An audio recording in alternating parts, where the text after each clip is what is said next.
The Sixers take a 2-0 series lead over the Brooklyn Nets in the first round of the NBA playoffs. Let's talk about it here on 76ers Now by Chat Sports. I'm Chase Sr. Thanks so much for joining us. Of course, a lot of takeaways from this basketball game as this series now shifts to Brooklyn for games 3 and 4. An old school type of NBA game, very rare nowadays in 2023 when a game or a team does not surpass 100 points, but that's what we saw last night in a game that had a pace that was slow, and in some moments it was fast, but for the most part, not a lot of offense. 96-84 the final score in this one, and Philadelphia paced by Tyrese Maxey. The game of his life as far as his postseason career goes. 33 points, 13 of 23 from the field, which included 6 3-pointers. He was making it rain in South Philly, which had the crowd going nuts. And Joel Embiid, once again, an all-around dominant performance here. 20 points, 19 rebounds, 7 assists, as I thought he was passing the basketball in a really impressive fashion. More on all of these players coming up. And, of course, you have to give Tobias Harris his flowers. 20 points, 12 rebounds, 8 of 14, was certainly really pivotal for this basketball team after that Doc Rivers timeout. And really for Philadelphia, they have to have this well-rounded approach on both ends of the floor if they want to finally make it past the second round of the NBA playoffs for the first time since 2001. Game 2 takeaways. Let's start off with number 1 here. Tyrese Maxey, obviously straight up spectacular. And in game 1, it was James Harden who was cooking. And in game 2, it was Tyrese Maxey who was going off. And as you project forward, right, it looks as though the Boston Celtics going to take down the Atlanta Hawks in the first round. So if Philadelphia has to take on Boston in round 2, I think that the Celtics are the better basketball team. I think you win championships nowadays with good guard and wing play. The Celtics certainly have the edge there. But could Philadelphia be the more deeper team that could hit you with a couple of different players any given night?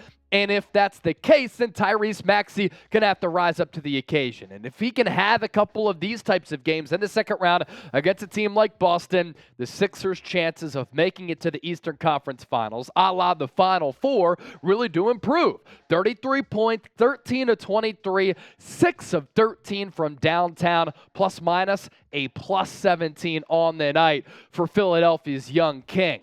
And during a deep playoff run, different players throughout the course of a couple of rounds are going to need to step up on different nights. Game 1, it was the James Harden game. Last night, he was in the witness protection program. That's okay, though, because Tyrese Maxey, Joel Embiid, and Tobias Harris played really well, especially in that second half with Maxey putting on a clinic. So we're 2 games into this first-round playoff series. Philadelphia up 2-0 on Brooklyn. It's okay. They don't have a lot of fans for them to be in shambles. But with that, who's been the MVP so far in this series? Drop me a name down in the comment section. And as you go down there, please help me out. Share this video. Let your friends and your homies know what we're doing here on 76ers Now. You click the share button with that icon here to my right. You select the Twitter icon, click post to Twitter, and if you tag me on Twitter at Chase_Senior, I'll give you a real retweet. The real ones, no. To takeaway number 2.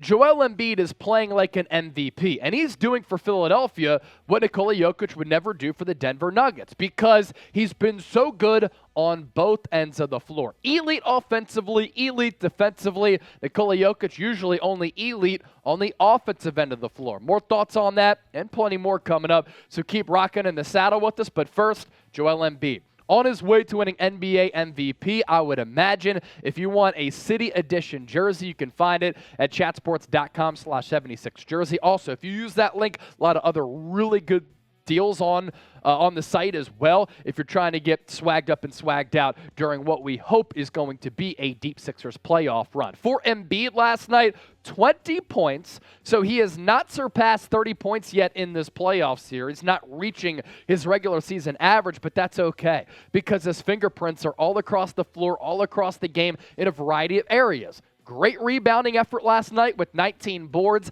7 dimes, and 3 blocks as he continues to be the best rim protector in the sport, in my opinion. And what's cool here, what's impressive, is that the Sixers are up 2-0 in this series without Joel Embiid having gone off on the offensive end. And he's impacted every area of the game, scoring it, putting the biscuit in the basket.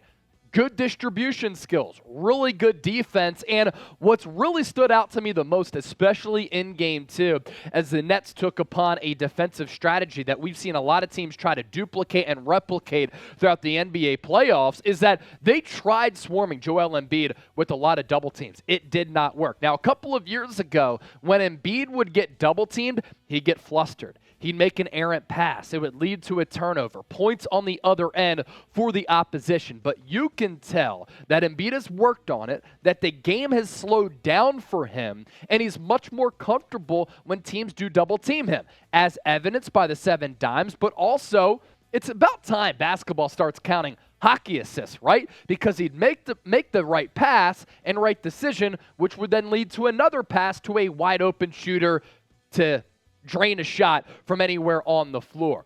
Now, make sure you subscribe to us here on 76ers Now. We're closing in on 10,000 subscribers. As a guy who grew up in Westchester, went to Temple, wanted cornrows and tattoos growing up watching Allen Iverson, I love this basketball team. So to be able to talk about them here professionally and get paid for it, it's awesome. Show us love. More subscribers simply equals more videos. Another takeaway, the timely Doc Rivers timeout. And I understand he has had so many shortcomings throughout multiple playoff series all throughout his career with the Celtics, with the Clippers, with the Sixers. But he took a timeout right at the early start of that third quarter after, I believe, Spencer Dinwiddie hit a bucket. And after that, the Sixers regrouped. They gathered themselves. It looked as though their body language and energy changed a little bit, and they outscored Brooklyn after that timeout by a final score of 52-33 the rest of the game. And in the second half, after the Nets were shooting the basketball well from downtown in the first half, Philadelphia in the third and fourth quarter combined, outscoring Brooklyn by 17 points. This is a classic example of a Nets team that made it into the playoffs. They maximized the roster after trading away Kyrie and Kevin Durant. They have a couple of good pieces, but they don't have the horses. They don't have the dogs or the depth to keep up with the Sixers throughout the course of a 48-minute basketball game. And for Doc Rivers' shortcomings, the timeout worked. It was timely, and it may have won the Sixers the basketball game. If you want to interact with me on Twitter and Instagram, do so right here. I'm on Twitter, @Chase_Senior. On Instagram, @Chase_Senior. I made it easy for you. It's the same handle on both social media platforms. Slide into my DMs. Tell me you love me. Tell me you hate me. Tell me you love the Sixers. You want to talk life, talk hoops, talk college football, talk NFL. I cover it all here at Chat Sports. Can't be a one-way stiff out on these streets. Last takeaway here during this Game 2 win for the Sixers. Jalen McDaniels closing the game was certainly pretty interesting here. Doc Rivers going with him, the trade acquisition at the NBA trade deadline, and not P.J. Tucker to end the game. Now, I do think that P.J. Tucker is a great playoff player. He extends possessions with timely rebounds. He's a very good defender. Once in a while, he'll hit that timely corner three when he's left open.